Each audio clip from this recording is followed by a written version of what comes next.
Sir, ഇവിടെ ബഹുമാനപ്പെട്ട അംഗം കണ്ണൂർ ജില്ലയിലെ ബോംബുമായി ബന്ധപ്പെട്ട ഒട്ടേറെ കാര്യങ്ങളാണ് വിശദമാക്കാൻ ശ്രമിച്ചിട്ടുള്ളത്.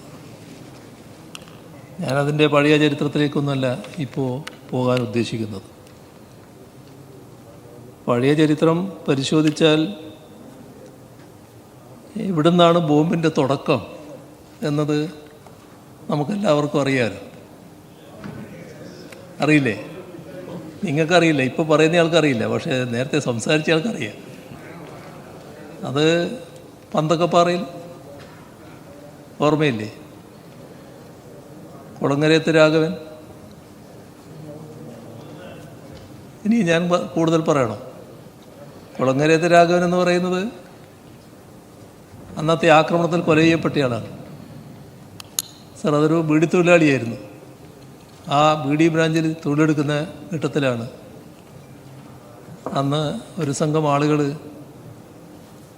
ഈ ചെറിയൊരു ബാഗ് ഇങ്ങനെ തൂക്കിപ്പിടിക്കുന്ന ബാഗില്ലേ, ആ ബാഗിൽ ബോംബ് വിട്ട് വന്ന് അതിൽ നിന്ന് ബോംബെടുത്ത് എറിയായിരുന്നു. ബഹുമാനപ്പെട്ട അംഗത്തിന് അത് അറിയാതിരിക്കാൻ വഴിയില്ലല്ലോ. അവിടെ നിന്നാണല്ലോ തുടക്കം. അതേവരെ കണ്ണൂർ ജില്ലയിൽ ഈ ബോംബ് എന്ന് പറയുന്നത് എന്താണെന്ന് സാധാരണഗതിയിൽ ആൾക്കറിയില്ലായിരുന്നു. പിന്നീടത് ഒരു ഘട്ടത്തിലല്ലേ അതെവിടം വരെ എത്തി. അവസാനം DCC ഓഫീസിൽ പലതരം ബോംബുകൾ പ്രദർശിപ്പിക്കുന്ന നിലയുണ്ടായല്ലോ. ഉത്തരവാദപ്പെട്ട മാധ്യമങ്ങൾ ചെന്നപ്പോൾ ആ മാധ്യമങ്ങളുടെ മുന്നിലാണല്ലോ ഇത് കാണിച്ചു കൊടുക്കുന്നത്. എന്നിട്ട് അവരാണല്ലോ റിപ്പോർട്ട് ചെയ്യുന്നത്. ഇത് പുക മാത്രം വരുന്ന ബോംബ്, ഇത് മാരകമായ ശേഷിയുള്ള ബോംബ്, 3-4 തരം ബോംബ് ഇങ്ങനെ കാണിക്കുകയായിരുന്നു. അത് DCC ഓഫീസിലായിരുന്നല്ലോ. ഇതിൽ നിന്നെല്ലാം കണ്ണൂർ ജില്ലയിൽ പഴയ കാലത്തിൽ നിന്ന് വലിയ മാറ്റം പിന്നീട് വന്നല്ലോ. ഇപ്പോൾ സമാധാനപരമായ അന്തരീക്ഷം പൊതുവെ നിലനിൽക്കുന്നൊരു ജില്ലയാണ് കണ്ണൂർ. ഇവിടെ സാധാരണ നിലയിൽ ഇത്തരമൊരു ബോംബ് നിർമ്മാണത്തിൻ്റേതായ ഒരു സാഹചര്യവും നിലനിൽക്കുന്നില്ല. അത്രയും സമാധാനപരമായ അന്തരീക്ഷം ഇപ്പം നമ്മുടെ നിലനിൽക്കുന്നുണ്ട്. നമ്മുടെ സമൂഹത്തിൽ ബോംബ് നിർമ്മിക്കുന്ന പ്രക്രിയ ഉണ്ടായിരിക്കുന്നു. അതിനോടൊരു തരത്തിലുള്ള വിട്ടുവീഴ്ച മനോഭാവവും സർക്കാർ കാണിക്കുന്നില്ല. ഇപ്പോൾ പാനൂരിലുള്ള സംഭവം ബഹുമാനപ്പെട്ട അംഗം ചൂണ്ടിക്കാണിക്കുകയുണ്ടായി. കർക്കശമായ നടപടിയാണ് അതിനെതിരെ സ്വീകരിച്ചിട്ടുള്ളത്. ഇവിടെ സംഭവിച്ചതും ഒരു ഹതഭാഗ്യനായ വളരെ പ്രായമുള്ള ഒരാളാണ് ഇവിടെ മരണപ്പെടുന്ന സാഹചര്യമുണ്ടായത്. തീർത്തും സംഭവിക്കാൻ പാടില്ലാത്തൊരു കാര്യമാണ് സംഭവിച്ചിട്ടുള്ളത്.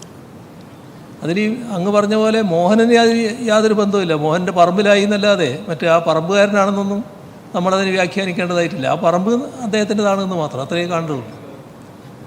അവിടെ ആ സംഭവം ഗൗരവമായി അന്വേഷിക്കും. എവിടുന്നാണ് ഇത്തരമൊരു ബോംബ് അവിടെ എത്തിച്ചേർന്നത്, അതുമായി ബന്ധപ്പെട്ട് തന്നെ അന്വേഷണം നടത്തും. പിന്നെ അങ്ങ് പറഞ്ഞ മറ്റേ ഭാഗം ശരിയല്ല. ഈ ഇത്തരം ഒരു പ്രദേശത്ത് സംഭവം ഉണ്ടായാൽ ആളുകൾ ഓടിക്കൂടുമല്ലോ. ആ ഓടിക്കൂടുന്നത് ഈ പിന്നെ അവിടെ മറ്റെന്തെങ്കിലും ഉണ്ടെങ്കിൽ തെളിവ് നശിപ്പിക്കാനല്ലല്ലോ. നമ്മുടെ എല്ലാം നാട്ടുപുറങ്ങളിലൊരു സാധാരണ രീതിയല്ലേ ആളുകളെല്ലാം ഓടിക്കൂടുന്നത്. പോലീസും അതേ വേഗതയിൽ തന്നെ അവിടെ എത്തുന്നുണ്ട്, വലിയ താമസമില്ലാതെ തന്നെ എത്തുന്നുണ്ട്. അവിടെ നിന്ന് ഏതെങ്കിലും തരത്തിൽ തെളിവ് നശിപ്പിക്കുന്ന നടപടിയൊന്നും നാട്ടുകാർ സ്വീകരിച്ചിട്ടില്ല. അതങ്ങനെ കഴിയുന്നതുമല്ല. കാരണം എല്ലാവരും കൂടി ഓടിയെത്തുകയാണ് ഇത്തരം ഒരു സംഭവം നടക്കുമ്പോൾ. ഏതെങ്കിലും ഒരു കൂട്ടർ വരണമെന്നൊന്നും പറയുന്ന അവസ്ഥയുണ്ടാവില്ല. അപ്പോൾ ഇതുമായി ബന്ധപ്പെട്ട് ഗൗരവമായ അന്വേഷണം നടത്തും. എവിടെ നിന്നാണ് ഇതിൻ്റെ ഉറവിടമെന്ന് കണ്ടെത്താൻ പോലീസ് ശ്രമിക്കുകയും ചെയ്യും. ഇവിടെ മറ്റൊരു കാര്യം, ഈ സംഭവം അതീവ ഗൗരവമായാണ് സർക്കാർ കാണുന്നത്. ഇത് പാനൂരിൽ നേരത്തെ ഉണ്ടായി, ഇപ്പോൾ എരഞ്ഞോളിയിൽ ബോംബ് പൊട്ടിയിരിക്കുന്നു. അങ്ങനെ വരുമ്പോൾ ആ ബോംബിനെ പറ്റിയുള്ള ഗൗരവമായ അന്വേഷണം, ഇതിനെക്കുറിച്ച് മാത്രമല്ല, എവിടെയെങ്കിലും ബോംബുണ്ടോ, ഇത്തരം ശ്രമങ്ങൾ നടക്കുന്നുണ്ടോ, അത് ഗൗരവമായി അന്വേഷിച്ച് നടപടികൾ എടുക്കുന്നതാണ്. പോലീസിന് ആവശ്യമായ നിർദ്ദേശം അക്കാര്യത്തിൽ നൽകിയിട്ടുണ്ട്. ഇന്നത്തെ കാലത്ത് പലവിധ വിവരങ്ങളെ അടിസ്ഥാനപ്പെടുത്തിയാണല്ലോ ഇതിനെല്ലാമുള്ള ശ്രമം നടക്കുക. അതിനെല്ലാറ്റിനും രാഷ്ട്രീയ നിറം ഉണ്ടാകണമെന്നില്ല. ഇപ്പോൾ എറണാകുളം ജില്ലയിലെ പള്ളിയിൽ നടന്ന ആക്രമണം നമുക്ക് ഓർമ്മയില്ലേ? അത് എങ്ങനെയാണ് അയാൾ പഠിച്ചതെന്നൊക്കെയുള്ള വിവരങ്ങൾ പിന്നീട് വന്നില്ലേ, പുറത്തു വന്നില്ലേ? അതാണ് ഇന്നത്തെ കാലം. ഇതിൻ്റെ ഭാഗമായിട്ട് പലരും പലതരത്തിലുള്ള പരിശീലനങ്ങൾ, പ്രയോഗങ്ങളൊക്കെ നടത്തുന്നുണ്ടെന്നാണ് തോന്നുന്നത്. അതൊക്കെ പോലീസ് അന്വേഷിച്ച് കണ്ടെത്തട്ടെ. നമ്മളെല്ലാറ്റിനും രാഷ്ട്രീയ നിറം ചാർത്തി അത് രാഷ്ട്രീയ ഗൂഢാലോചനയുടെ ഭാഗമാണ് എന്ന് സ്ഥാപിക്കാനല്ല ശ്രമിക്കേണ്ടത്. ഇത്തരം കുറ്റങ്ങൾ ഉണ്ടാകാതിരിക്കുക എന്നുള്ളതാണ് പ്രധാനം.